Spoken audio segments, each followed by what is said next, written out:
സാമ്പത്തിക പ്രതിസന്ധിയെ തുടർന്ന് കേരളവും കേന്ദ്രവും തമ്മിലുള്ള ചർച്ച ഡൽഹിയിൽ ആരംഭിച്ചു.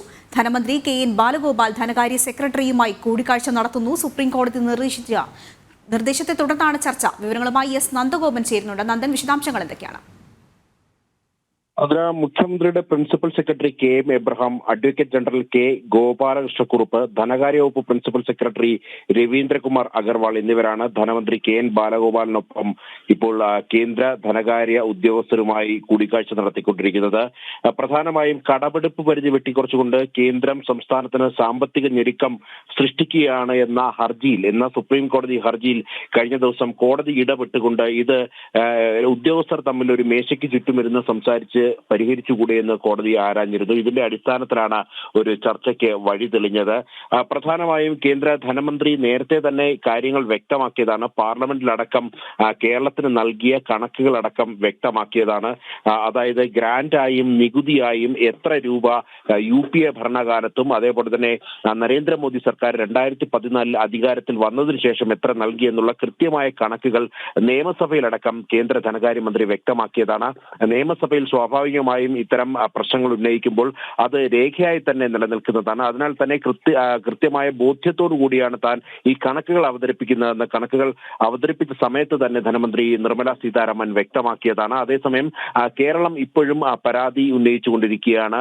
രാഷ്ട്രീയ വിവേചനം കൊണ്ട് കേരളത്തെ സാമ്പത്തികമായി ഞെരുക്കുന്നു എന്നുള്ള ആരോപണമാണ് കേരളം ഉന്നയിക്കുന്നത്. 57,000 കോടി രൂപ കേന്ദ്രം നൽകാനുണ്ട് എന്നുള്ള കാര്യമാണ് കേരളം ഉന്നയിക്കുന്നത്. അതേസമയം നമുക്കറിയാം കേരളത്തിലെ പ്രതിപക്ഷമടക്കം നിയമസഭയിൽ പോലും ഈ വിഷയം കൊണ്ടുവന്നപ്പോൾ ഇത് സംസ്ഥാന സർക്കാരിന് എന്തോ ഒളിച്ചു വെക്കാനുണ്ട്, അതിന്റെ ഭാഗമായാണ് കേന്ദ്രത്തിന്റെ തലയിൽ ഇങ്ങനെ ധനസ്ഥിതിയുടെ മോശാവസ്ഥ പഴിചാരുന്നത് എന്നുള്ള കാര്യമായിരുന്നു പ്രതിപക്ഷ നേതാവ് അടക്കം അന്ന് ചൂണ്ടിക്കാണിച്ചിരുന്നത്. ഇങ്ങനെ കേന്ദ്രത്തിന് മേൽ സാമ്പത്തിക പ്രശ്നങ്ങൾ ഉന്നയിച്ചുകൊണ്ട് വലിയ രീതിയിൽ പഴിചാരിക്കൊണ്ട് കേരളം നേരത്തെ ഇവിടെ സമരത്തിന് പോലും അല്ലെങ്കിൽ സമരമുഖത്തേക്ക് പോലും കടക്കുന്ന ഒരു സാഹചര്യം ഉണ്ടായിരുന്നു. ഏതായാലും ഇപ്പോൾ അത് ഈ വിഷയങ്ങളൊക്കെ തന്നെ ഒരു മേശയ്ക്ക് ചുറ്റുമിരുന്ന് ചർച്ച ചെയ്ത് പരിഹരിച്ചൂടെ എന്ന സുപ്രീം കോടതി നിർദ്ദേശത്തെ തുടർന്നുള്ള ചർച്ച ഇതിനോടകം തന്നെ ആരംഭിച്ചു. 6 മണിക്ക് ധനമന്ത്രി ഇന്ന് വാർത്താ സമ്മേളനത്തിൽ ഇക്കാര്യങ്ങളൊക്കെ വ്യക്തമാക്കും. ആശാവഹമാണ് ചർച്ചയെന്നായിരുന്നു ഈ ചർച്ചയ്ക്ക് പോകുന്നതിന് മുമ്പ് ധനമന്ത്രി കെ.എൻ. ബാലഗോപാൽ വ്യക്തമാക്കിയത്.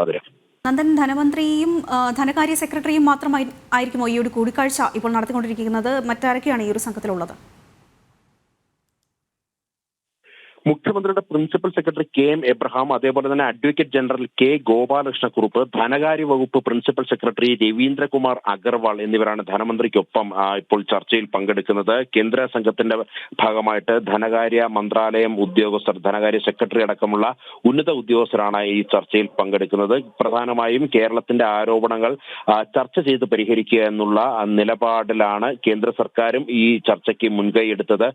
സുപ്രീം കോടതി ഈ ഒരു വിഷയം കേന്ദ്ര സർക്കാരിനോട് ചോദിച്ചപ്പോൾ തന്നെ ഇത് കൃത്യമായി തന്നെ അറ്റോർണി ജനറൽ അതിന് മറുപടി നൽകിയിരുന്നു. അതായത് അടുത്ത ദിവസം ചർച്ചയ്ക്കായി കേരളത്തെ ക്ഷണിച്ചിട്ടുണ്ട് എന്നുള്ള മറുപടിയായിരുന്നു സുപ്രീം കോടതിക്ക് മുന്നിൽ അറ്റോർണി ജനറൽ അന്ന് നൽകിയത്. അങ്ങനെ കേന്ദ്ര സർക്കാർ തന്നെ മുൻകൈ എടുത്തുകൊണ്ട് ഇതൊരു ചർച്ചയിലൂടെ പരിഹരിക്കാൻ കഴിയുമോ എന്നുള്ള സാധ്യതകൾ പരിശോധിക്കുകയാണ് ആതിര.